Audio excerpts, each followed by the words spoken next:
Day 799 of the Ukrainian War Map, also known as the Russo-Ukrainian War. Juzzie here, and today is another update as I take a simplified and down-to-earth approach to some of the most important happenings on the ground in Ukraine. So, starting off, we'll take a look at the Russian losses, as currently Russia sits on more than 472,000 military personnel losses, representing an additional 1,270 in the past day. Then, as for hardware losses, 22 tanks, 33 APVs, and a whopping 58 artillery systems across the entire front lines.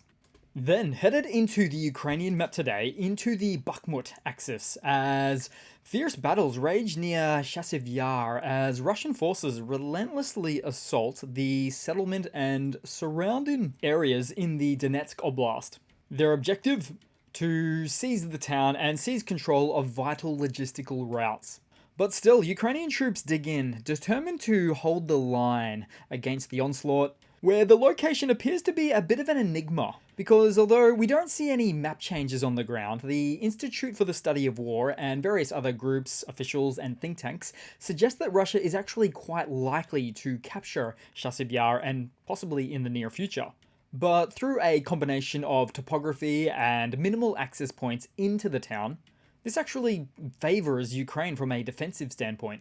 Although there are other metrics required to help them retain the region, including air support, enemy air suppression, and good old-fashioned frontline weapons, and a decent supply of munitions to boot as well. Then headed a bit further south, as topographically as well, it's a bit of a different story on the major front in the Donetsk Oblast, where the Russian forces have had access to the high ground for quite some time now. In fact, as we already know, they're pushing up through the railway line, which is part of a consistent higher ground. And when you compare the topography you see here to the main map, the direction of the attack and Russian land gains are more or less consistent with elevation map positions, where they already control parts of. But as for actual changes on the map today, Russian forces have been performing a 1 mile diameter deep encirclement between Osheritina and Karamik, which happens to illustrate a point of how the Russian army works. You see a 1 mile encirclement, which is about 3 miles in circumference.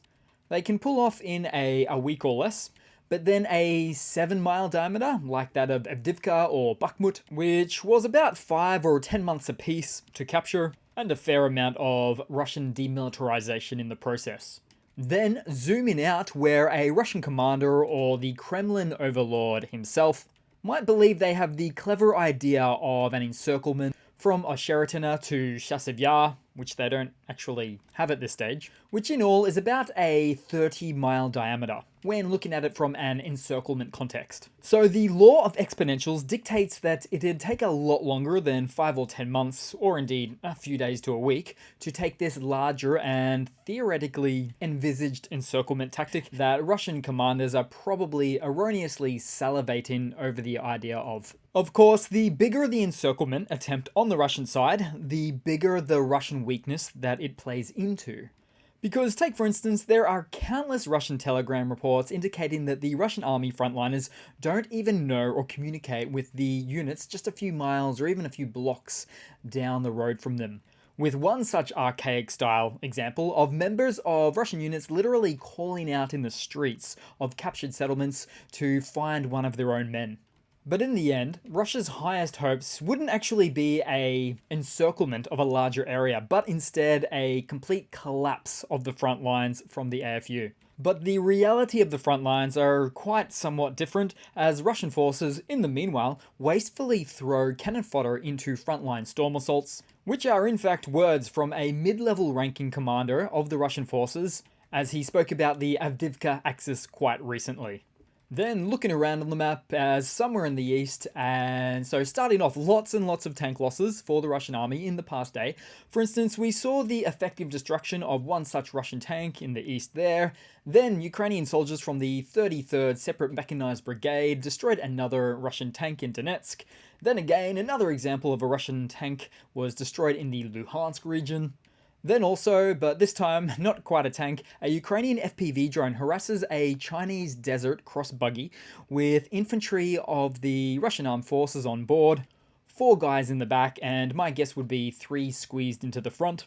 Although there is no recon drone footage to show of the aftermath of this event, but it would appear that the FPV drone made its way into extremely close proximity to the back of the buggy. So we don't technically know how this story ended, but feel free to use your imagination. Then also, we saw yet another Russian air defense system destroyed, this time a Russian Tor air defense system, and destroyed by a HIMARS strike. Although this event wasn't in the east, it was in the Zaporizhia Oblast. Then, speaking of Zaporizhia, as an unspecified fiery ordeal erupted at Berdyansk, which used to be a weekly event. Now, a standard HIMARS GIMLARS rocket could never reach this location. It's just beyond, about 10 or 20 kilometers further than the HIMARS rocket's range, but an ATACMS missile and drones can. Although if we project just a little bit forward, even to just later this year, I think we're going to see more mid-range drone usage aiming at Russia's more vulnerable rear-occupied areas in Ukraine. Because Ukraine has a large assortment of frontline drones with a range of 5, 10, 20, 30 kilometers, and even just a smidge beyond that these days. Also, they have their longer range, 1,000 kilometers plus drones, largely utilized against strategic assets inside of Russia. But they are also going for the trifecta of the mid-range drone assortment, which has already been used by the AFU and will be used to a greater effect soon, in combination with Storm Shadows and HIMARS rockets or missiles, and will be done so also in part to overwhelm Russia's dwindling supply of air defense systems. Then, speaking of those frontline drones, so moving west, as footage and images from a Russian serviceman showed a Ukrainian Baba Yaga type heavy drone destroy a BTR-82 APC in Kherson. Then also, speaking of dwindling Russian air defense systems, satellite imagery reveals the aftermath of a devastating Ukrainian ATACMS missile strike in the Jankoy airfield back on April 30th. Among the wreckage, the distinct silhouette of a Russian S-300 or S-400 air defense system vehicle can be seen, with its once imposing presence reduced to a mangled heap. Then headed across to some news for the day. So starting off, the production lines of the Scranton and Wilkes-Barre ammunition plants in Pennsylvania are churning out 155mm artillery shells at a notably higher rate than in the past. For instance, in the month of April, the facilities hit a decades-high milestone, surpassing 36,000 shells for last month. Previously, prior to 2022, they were pumping out just 7,000 a month. But also do note, this is specifically referring to just the 155mm shells, and just at these sites alone. And so the 155mm ammo, a staple of modern artillery, plays a crucial role in supporting military operations across the globe. And given the recent US aid bill, not to mention first quarter production stockpiles, it's likely that Ukraine is going to get a bit of assistance from this end. Then, in a related news development, the United States is witnessing a surge in the production of ATACMS tactical ballistic missiles. Thanks to a backlog of orders, American manufacturing facilities are now churning out dozens of these highly sought-after weapons every few months now, and do bear in mind, these missiles are more 1990s spec, as the USA has indeed already fired up production lines of a newer generation version of the missile, called PRISM, to replace these older ATACMS stocks, that hundreds of which are reaching their end-of-life expiration phase. So they either need to be sent through to a dismantling decommission process, or sent abroad, with the latter choice typically being a much cheaper process. Then in some more news, Germany has started delivery of their AMPS self-protection systems to Ukraine, with one delivered in April. The AMPS system, also known as the Airborne Missile Protection System, is an advanced self-protection system designed to safeguard helicopters and fixed-wing aircraft from a wide range of missile threats.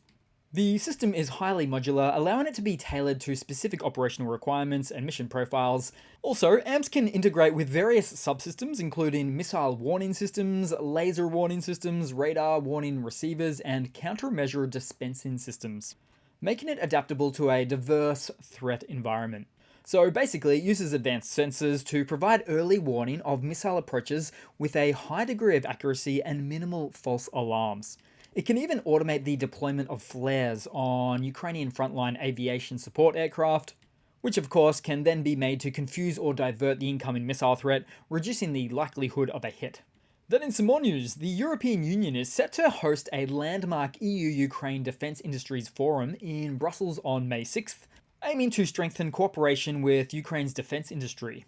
The forum will bring together over 350 key players from EU institutions, governments, and defence industry partners to forge stronger ties and address critical needs, as Ukraine has been vocal in its call for increased international support for various ammunition and air defense systems, as Russian aerial attacks in particular on civilian areas continue to escalate. So the upcoming forum promises to tackle these pressing issues head-on, focusing on Ukraine's priority areas of air defense, ammunition, missiles, and drones. Then in some more hardware news updates, Ukrainian forces showed the formidable BMP-1 TS variant infantry fighting vehicle armed with the cutting-edge Spies Synthes combat module during intensive training exercises. As such, the BMP-1 TS, an upgraded variant of the BMP, has been transformed into a modernized lethal fighting machine.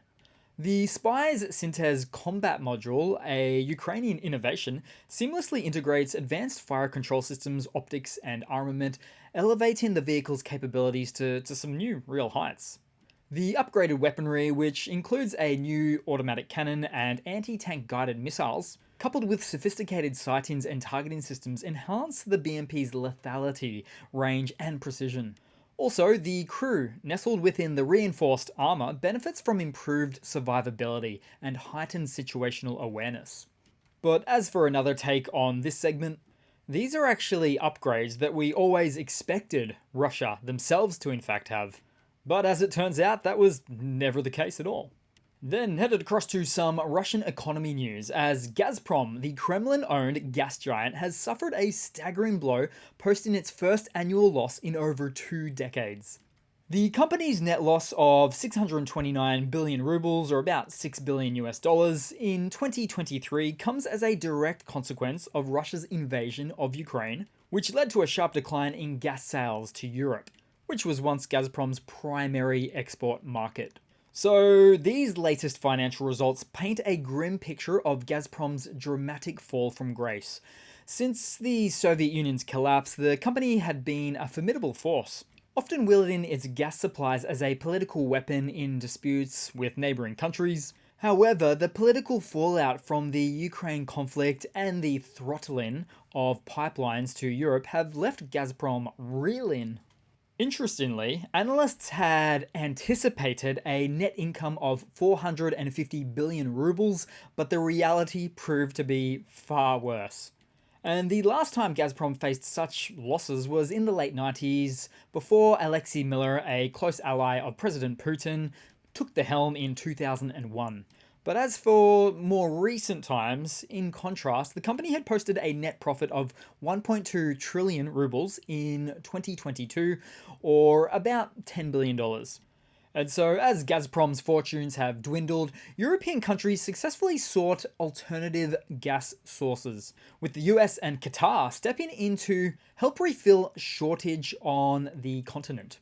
So once again, we see the country, formerly known as the gas station with nukes, is more so now the running out of business gas station with under-maintained and limited deployment capable nuke country. But it has less of a ring to it, doesn't it? Then headed across to a quick funny to round it all off for today, guys, because as we learn a bit more about Russia's upcoming May 9th Victory Day parade next week, we've seen the same Russian World War II tank, the T-34, leading the rehearsal of the Moscow parade, which would normally be, well, usually out of tradition, as Russia would normally put on display its more modernized arsenal of tanks. Of course, this becomes more and more of an apparent problem every year for Russia now. But hey, it still remains to be seen if Russia can supplement this year's military parade with something a bit more impressive than last year's one single tank parade. Though I'm not holding my breath for Russia choosing to put on display their marvelous and extensive array of unique and beautiful cope cages. And we definitely won't see those beautiful tank sheds either. Plus, I legitimately wonder if Putin is aware that that's even a thing that's happening with Russian vehicles in Ukraine. So that's it for today, guys. Thanks again for watching. Please continue to like and comment. But yeah, thanks again, and I do hope to see all of you guys there in the next one. Cheers.